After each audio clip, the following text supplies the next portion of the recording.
Hello la Dream Team, petit tuto Zapier pour vous présenter encore un principe d'automatisation. On va rester sur le principe en fait des formulaires qu'on complète pour créer l'automatisation. Aujourd'hui, c'est formulaire complété, création d'un prospect directement sur le CRM ou votre logiciel en fait qui vous permet de recenser l'intégralité de vos prospects. Moi concrètement aujourd'hui, formulaire j'utilise Google Forms. Et en termes de logiciel, CRM, devis, facturation, campagne mailing, tout ça, c'est Axonote. Donc, on va créer le Zap. Première étape, créer, Zap, jusqu'ici tout va bien. Et ici, on va aller chercher le déclencheur. Le déclencheur, je le rappelle, c'est l'option qui va permettre de créer un événement. Donc là, le déclencheur, pour nous, ça va être Google Forms. À partir du moment où quelqu'un répond à un formulaire, on va générer une action. Donc Google Forms enregistré sur formulaire Google sur Zapier, qui est sélectionné. On voit dans application qu'il a bien été pris en considération. Au préalable, on a de connecter son compte Google Forms ici. Et on va choisir un événement déclencheur. L'événement déclencheur, du coup, c'est la nouvelle réponse au formulaire. Se déclenche lorsqu'une nouvelle réponse au formulaire est reçue. Ok, ça nous va. Là, on a fait l'installation, on clique ici, et il va falloir configurer. La configuration, ça consiste à choisir le formulaire en question. Moi, j'ai fait un formulaire d'inscription haute. L'objectif, c'est que chacun s'inscrive pour mes services. Donc, je transmets ça à mes clients, ils le complètent, et c'est la suite qu'on va créer. On a validé, configuration OK, et il faut tester. L'étape de test prend un peu de temps des fois, là, ça a été rapide. Ici, élément hyper important. On a en fait la possibilité de choisir ces formulaires. Il y en a plusieurs moi, qui sont enregistrés. Ce qu'il faut faire, c'est d'aller cliquer ici. Et là, on va avoir en fait tous les éléments de réponse qui sont intégrés au formulaire en question. Dans ces éléments de réponse, il y a des trucs qui ne nous intéressent pas, il y en a d'autres qui sont hyper intéressants, comme ceux qui vont constituer notre base de données pour la création du prospect dans le CRM. Donc là, par exemple, l'adresse mail, le code postal, le prénom, l'activité, l'adresse, le nom, la ville, le nom d'entreprise, le siret et le numéro de téléphone. Ça, c'est des éléments qu'il faut intégrer au préalable dans le formulaire pour qu'ils soient enregistrés sur Axonote. Sinon, il ne se crée pas tout seul. Si les réponses qui sont ici vous conviennent, vous pouvez cliquer sur Continuer. Si vous ne trouvez pas dans vos réponses ce qui vous convient, vous pouvez faire trouver de nouveaux enregistrements et là, ça va faire une mise à jour. Donc j'ai validé et là l'objectif c'est d'utiliser Axonote pour la création d'une fiche prospect automatiquement quand quelqu'un remplit le formulaire.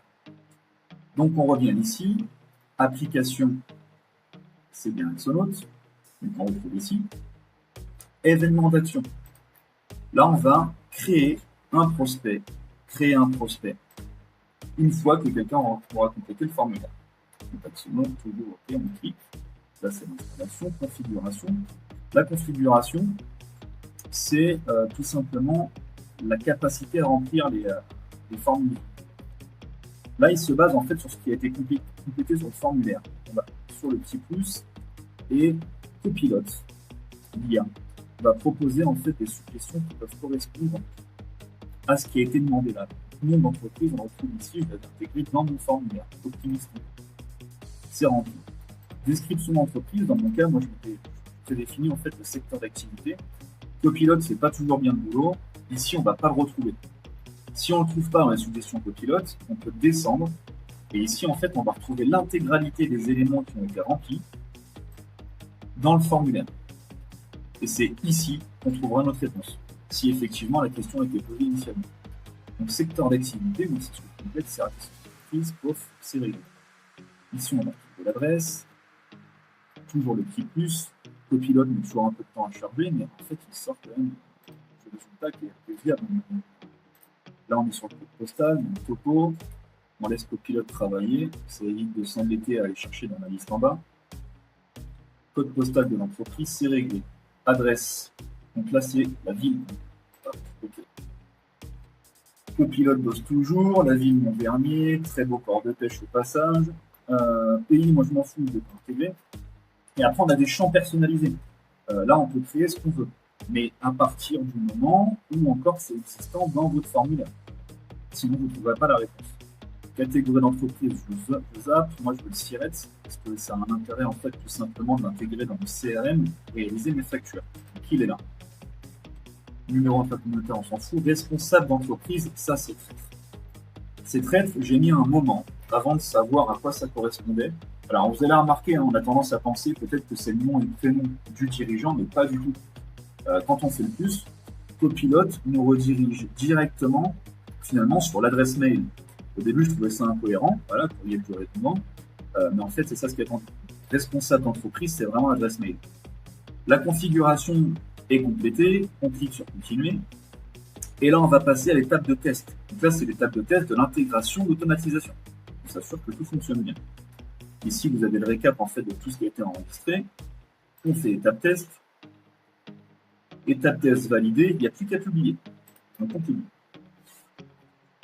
Donc là, Zapier est en train de valider. Voilà, Zap publié. Votre Zap est activé et utilise la version V1. OK. Et là, il nous reste deux alternatives. Soit on retourne directement à nos apps, soit on bascule les données existantes sur les formulaires avec l'automatisation. Donc si je clique ici, je vais avoir le Zap que j'ai créé à l'instant, qui va se mettre en place tout de suite avec les réponses déjà établies sur le formulaire. En tout cas, sur le formulaire que j'ai créé là.